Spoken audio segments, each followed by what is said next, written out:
One of the applications we want to do of the double integral is probability distributions for jointly varying random variables. And it's like, well, how many, it occurs to me, how much statistics or probability have you guys done anyway? So I'm going to take a step backwards here first and introduce the notion of a probability distribution function for a single variable, see how we work with it there, and then move on to the two variable situation. So here's what a probability distribution function is.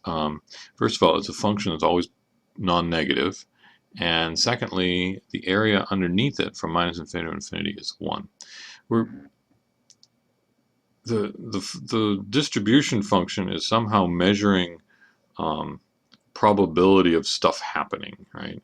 And to say that this integral is 1 is to say that, well, something's going to happen, right? If you I'm going to do an example of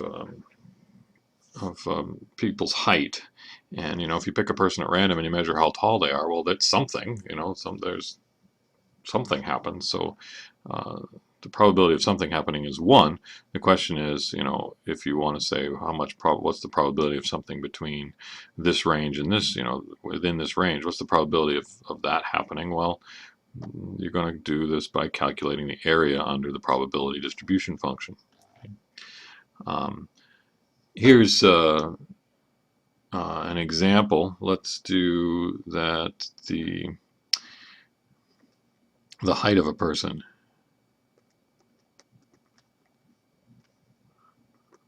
Height of a person has a distribution function that looks like this.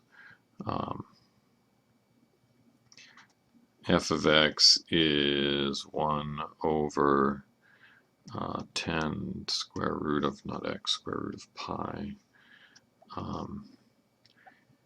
e to the negative x minus 63. Wow, what's happening here? Squared over 100. Okay. This is a standard normal distribution. What I've done is I've made it so that the center is at 63. I'm essentially saying that on average people have a height of 63 inches. We did a calculation the other day where the integral from minus infinity to infinity of e to the negative x squared was 1 over the square root of pi.